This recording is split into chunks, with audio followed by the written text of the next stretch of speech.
Salut tout le monde et bienvenue dans l'épisode numéro 5 où nous allons plonger dans le monde fascinant de CPU ou Central Processing Unit qui est essentiellement le cerveau de votre ordinateur. Architecture de processeur, noyau et thread.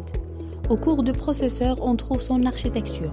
La plupart des processeurs modernes ont plusieurs noyaux, chacun étant comme un mini-processeur capable de gérer des tâches indépendantes. Les threads, quant à eux, sont les chemins d'exécution individuels à l'intérieur de chaque noyau, permettant un multitâche efficace. La fréquence de processeur. La fréquence de processeur est mesurée en gigahertz, représente la vitesse à laquelle elle peut effectuer des opérations. Plus la fréquence est élevée, plus le processeur peut effectuer d'opérations par seconde. La mémoire cache. Elle stocke temporairement les informations fréquemment utilisées, réduisant ainsi le temps nécessaire pour accéder aux données. Les unités d'exécution sont les travailleurs acharnés qui réalisent les opérations. On les divise souvent en deux. Unité arithmétique et logique, ALU, qui manipule les nombres, et unité de contrôle, qui coordonne les opérations. Les liaisons cruciales, bus de processeur. Les bus de processeur sont les liaisons cruciales qui permettent la communication entre le processeur, la mémoire et d'autres composants du système. Les marques de processeurs. Le marché des processeurs est dominé par quelques grandes marques, Intel et AMD. Sont les principaux acteurs, chacun apportant ses innovations et ses technologies uniques. Intel est souvent associé à une puissance de traitement élevée, tandis qu'AMD est reconnu pour offrir d'excellentes performances à des prix compétitifs. Génération de processeurs.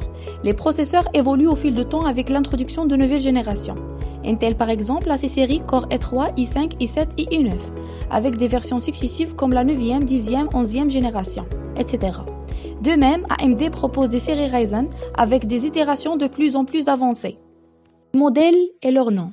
Les noms des modèles peuvent sembler cryptiques au début, mais ils portent des informations cruciales. Prenons l'exemple que vous voyez. Le i7 indique la gamme, le 10 fait référence à la génération, et le 700 donne des informations sur le niveau de performance.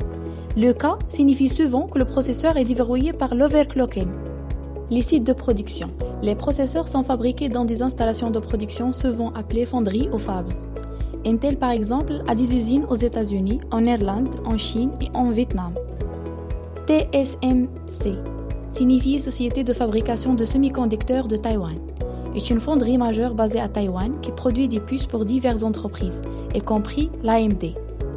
Et c'est la fin de l'épisode. Nous avons détaillé davantage le monde des processeurs, fréquence, mémoire cache, unité d'exécution, marque, génération, modèle et lieu de production. Chaque détail contribue à façonner ces pièces maîtresses de la technologie. On espère que cette exploration approfondie vous a offert un aperçu plus clair de l'univers des processeurs. Dans notre prochaine vidéo, on va parler d'un composant essentiel qui joue un rôle clé dans les performances de votre ordinateur. C'est la RAM. Rejoignez-nous pour comprendre comment la RAM fonctionne. N'oubliez pas de laisser un pouce vers le haut, de partager et de vous abonner.